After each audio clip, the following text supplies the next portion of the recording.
पुण्यात वयोवृद्ध आईवडिलांचा सांभाळ न करणाऱ्या मुलाला न्यायालयानं आता दणका दिल्याचं बघायला मिळत आहे। मुलगा औषधाला आणि दैनंदिन खर्चाला पैसे देत नसल्यानं आईवडिलांना कोर्टाची पायरी चढावी लागलेली होती। वर्षभरानंतर कोर्टाचा निकाल आला। निकालात मुलाला 16,000 रुपये प्रति महिना आईवडिलांना देण्याचे आदेश न्यायालयानं दिलेले आहेत। मुलाच्या आईचा निकाल आल्यानंतर काही दिवसात वैद्यकीय कारणांनी निधन झालं। या प्रकरणात कोर्टात नेमका काय युक्तिवाद झाला याबाबत वकील जान्हवी भोसले यांच्यासोबत बातचीत केली आहे आमचे प्रतिनिधी ज्ञानेश्वर चौतमेल यांनी। बघूयात।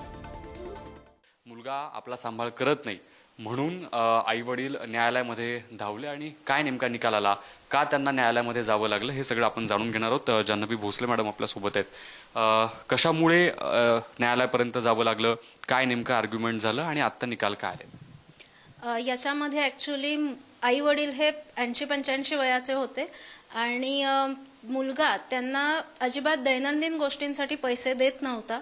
त्याच्यामुळे त्यांना कोर्टामध्ये पोटगीची केस करावी लागली आणि त्याच्यातून आता 1 वर्षाच्या आत ही ऑर्डर आलेली आहे की मुलांनी आईला 8,000 आणि वडिलांना 8,000 असा दर महिना पोटगी द्यायची आहे।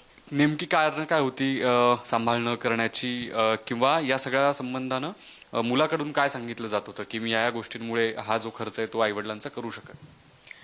याच्यामध्ये ऍक्च्युअली मुलगा जो होता त्याचं आता गेल्या 2 वर्षांपूर्वी लग्न झालं आणि लग्नानंतर बायकोचं आणि आईवडिलांचं न पटल्यामुळे तो काही कारणांनी वेगळा झाला।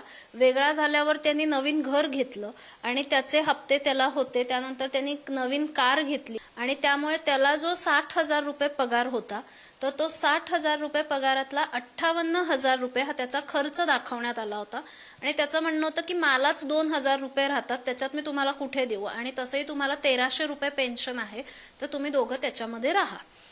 परंतु 1,300 रुपये पेन्शनमध्ये आई वडिलांचा औषध पाण्याचा खर्च, किराणाचा खर्च हे काही होत नव्हतं मॅनेज। आई वडिलांचं स्वतःचं घर आहे परंतु त्या घरावर देखील मुलांनी कर्ज काढलेलं होतं आणि त्यासाठी त्याला वारंवार विनवणी केली जात होती की आम्हाला आमच्याकडे लक्ष दे, आम्हाला थोडे पैसे दे ज्याच्यामुळे आम्ही दैनंदिन गोष्टी करू शकू। परंतु तो सतत नकार देत होता। उलट त्याचं असं म्हणणं होतं की मीच एकट्याने का द्यायचं, 3 बहिणी आहेत तर त्या 3 बहिणींनी देखील खर्च उचलला पाहिजे। निकाल आल्यानंतर काही दिवसांनी जी आई पोटगीसाठी भांडत होती त्यांचं निधन झाल्याचं कळतंय, तर काय किती काळानंतर हे घडलं? साधारण पोटगीची ऑर्डर झाल्यानंतर 15 दिवसात आईला कार्डियाक अरेस्ट आला आणि त्या अचानक गेल्या। आणि आत्ताची काय परिस्थिती आहे? मुलगा या सगळ्या विधीसाठी गेलाय नाही गेलाय त्याचं आता काय म्हणणं आहे आणि पुढे काय घडू शकतं? हो, याच्यामध्ये मुलगा आलेला आहे, त्यांनी विधी केले, आता तो वडिलांबरोबर राहत देखील आहे। आता तो त्याच्या जबाबदाऱ्या त्याची कर्तव्य अगदी व्यवस्थित पार पाडत आहे। व्हिडिओ जर्नलिस्ट निखिल करंदीकर समित ज्ञानेश्वर चौतमेल, पुढारी न्यूज, पुणे।